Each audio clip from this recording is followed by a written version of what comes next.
வணக்கம் நண்பா, மீண்டும் பயோ ரிவ்யூ சேனலுக்கு உங்களை வரவேற்கிறோம். இன்று நாம் மார்வெல் தொடரான ஐயன் ஹார்ட் பற்றி பேசப் போகிறோம். இன்று வரை மொத்தம் 3 எபிசோடுகள் வெளியாகியுள்ளன.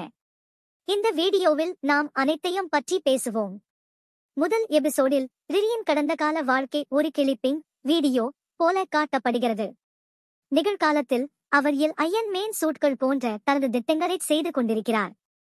ஆனால் அது எதிர்பார்த்தபடி செயல்படாததால் நிறைய பணம் இழப்பு ஏற்படுகிறது. அதனால்தான் அவர்கள் ரிரியை இலிருந்து வெளியேற்றுகிறார்கள். இதனால் கோபமடைந்த ரிரி இருந்து சூட்டை எடுத்துக்கொண்டு பறந்து செல்கிறார். அவர் AI ஆன டிரேவரை பயன்படுத்துகிறார். ஆனால் சிகாகோ செல்லும் வழியில் AI தடுக்கப்படுகிறது. அதனால் அவர் தரையில் மோதி விழுகிறார். பின்னர் அவர் தனக்காக ஒரு புதிய உருவாக்க திட்டமிடுகிறார். மேலும் தனது மூளையை அந்த AI உடன் இணைக்கிறார். இதனால் அவர் உள்ளூர் குற்றக்குழுவில் சேர்கிறார். அதன் தலைவரின் பெயர் வுட். இவரை பவர் டெவில் என்றும் அழைக்கிறார்கள்.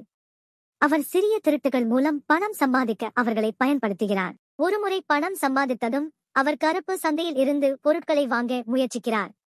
அப்போது ஜோ என்ற ஒரு மனிதனை பார்க்கிறார். அவன் அயன் மேன் முதல் பாகத்தின் வில்லனின் மகன் என்பதை அறியாமல் அவருடன் நண்பராகிறார். ரிரிக்கு வுட்டின் சக்தியை பற்றி ஆர்வம் ஏற்படுகிறது. அதனால் அவர் வுட்டின் மேலங்கியில் ஒரு துண்டை வெட்ட திட்டமிடுகிறார். அடுத்த திருட்டில் அவர் வெட்ட முயற்சிக்கும் போது வுட் சிலரை கொல்வதை தற்செயலாக பார்க்கிறார். மேலும் ரிரி தற்செயலாக வுட்டின் உறவினரை கொன்று விடுகிறார். ரிரி வீட்டுக்கு வந்ததும் வுட் கண்டுபிடிப்பாரா இல்லையா என்ற குற்ற உணர்ச்சியால் நிரம்புகிறார். அடுத்த வாரம் பார்ப்போம். நன்றி நண்பா, இந்த வீடியோவை பார்த்ததற்கு.